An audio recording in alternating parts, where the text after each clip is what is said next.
नमस्कार दोस्तों, RPM classes पर आप सभी का स्वागत है। आज का हमारा टॉपिक होगा लोकतंत्र। आज हम लोकतंत्र का अर्थ, लोकतंत्र क्या है, इसकी विशेषताएं हम जानेंगे। लोकतंत्र, लोक यानी जनता, तंत्र यानी शासन, यानी इसका सीधा मतलब है जनता का शासन।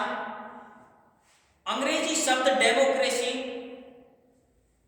जो ग्रीक शब्द डेमोस से निकला है, बाद में इसमें क्रेसी शब्द जोड़ दिया गया तो डेमोक्रेसी हो गया। लोकतंत्र की सबसे अच्छी परिभाषा भूतपूर्व अमेरिका के राष्ट्रपति अब्राहम लिंकन ने दी। इसने कहा कि जनता के द्वारा जनता के लिए शासन ही लोकतंत्र कहलाता है।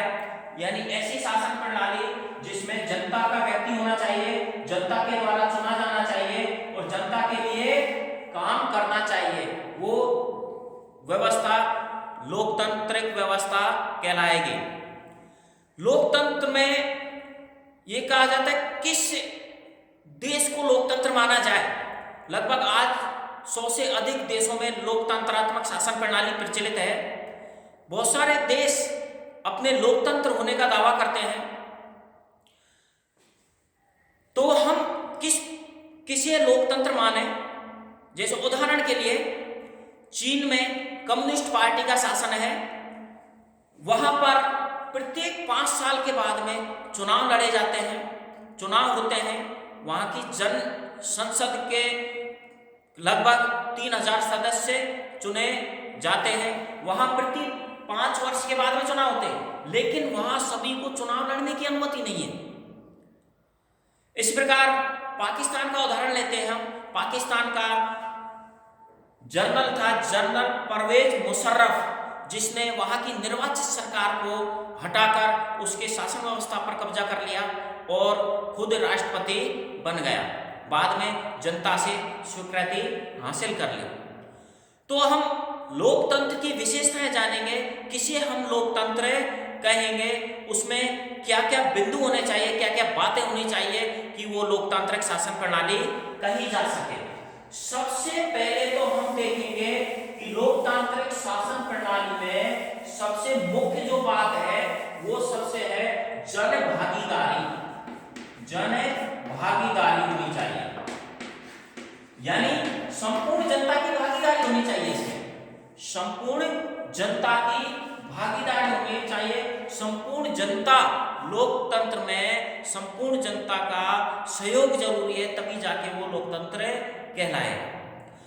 अब इसमें सबसे अगला है स्वतंत्र और निष्पक्ष चुनाव। स्वतंत्र एवं निष्पक्ष चुनाव, ये भी बहुत जरूरी है लोकतंत्र में। जैसे चीन की कम्युनिस्ट पार्टी हमेशा चुनाव जीत जाती है, किसी को दूसरी पार्टी चुनाव जीत कर नहीं आती है।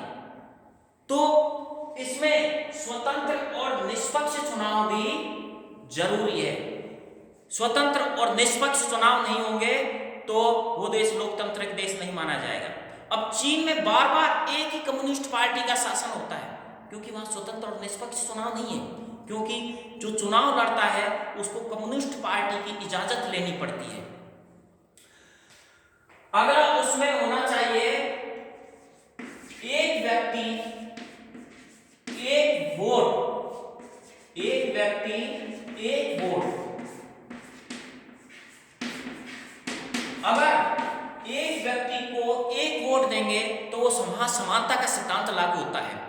एक ऐसा नहीं कि एक व्यक्ति को ज्यादा वोट दे दिया जाए, उस व्यक्ति का व्यक्तियों में वोट का मूल्य अलग अलग हो। जैसे फिजी देश है, फिजी देश में भारतीय मूल के जो लोग हैं उनके वोट का मूल्य, उनके मत का मूल्य कम है वहां के मूल निवासियों से।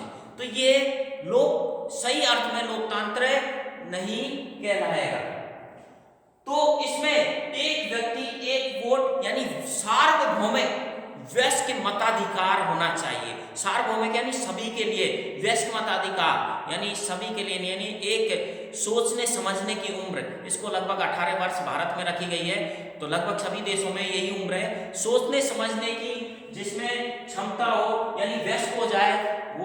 व्यक्ति को वोट देने का अधिकार होना चाहिए। एक व्यक्ति एक वोट एक मूल्य हो, तभी जाकर वो देश लोकतांत्रिक देश है कहलाएगा।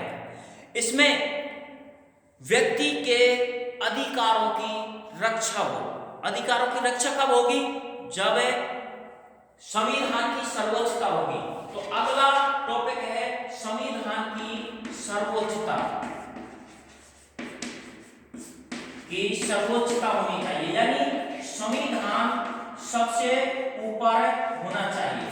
संविधान लिखित संविधान होगा और संविधान सबसे ऊपर होगा, तभी आदमी के अधिकारों की रक्षा होगी। और रक्षा, आदमी के अधिकारों की रक्षा जब तक नहीं होगी, वो देश सही अर्थ में लोकतांत्रिक देश नहीं कहला पाएगा। तो अधिकार जैसे स्वतंत्रता है, समानता है, ये हमारे अधिकार हैं, इनकी रक्षा होना जरूरी है। वो जब तक नहीं होगी, लिखित में नहीं होगा, लिखित संविधान नहीं होगा, तब तक वो अधिकारों की रक्षा नहीं हो सकती। अगला हम देखेंगे कि यहाँ स्वतंत्र विचार विमर्श, जहां पर स्वतंत्र विचार, लोकतंत्र में स्वतंत्र विचार विमर्श का काफी महत्व है। यानी किसी भी मुद्दे पर, किसी राष्ट्र के किसी भी मुद्दे पर हम स्वतंत्र विचार रख सकते हैं, चर्चा कर सकते हैं। वो ये चीज होंगे तो उसको हम लोकतांत्रिक देश कह सकते हैं। तो इसमें लोकतांत्रिक देश में एक और सबसे महत्वपूर्ण होनी चाहिए कि जहां पर जनता के द्वारा सरकार चुनी जाती है, जो निर्वाचित सरकार है, देश के सभी महत्वपूर्ण फैसले निर्वाचित सरकार के द्वारा लिए जाने चाहिए। निर्वाचित सरकार के द्वारा फैसले लिए जाएंगे क्योंकि जनता ने चुनी है। तो जनता ने जो सरकार चुनी है, वो सरकार अपना फैसला लेगी तो जनता का फैसला माना जाएगा। उस सरकार का कार्यकाल ही भी निश्चित होना चाहिए। निर्वाचित सरकार का, जैसे भारत में 5 वर्ष के लिए सरकार चुनी जाती है, 5 वर्ष। अमेरिका में वहां का राष्ट्रपति 4 वर्ष के लिए चुना जाता है, 4 वर्ष के लिए अमेरिका का राष्ट्रपति चुना जाता है। तो ये कार्यकाल, निश्चित कार्यकाल होना चाहिए।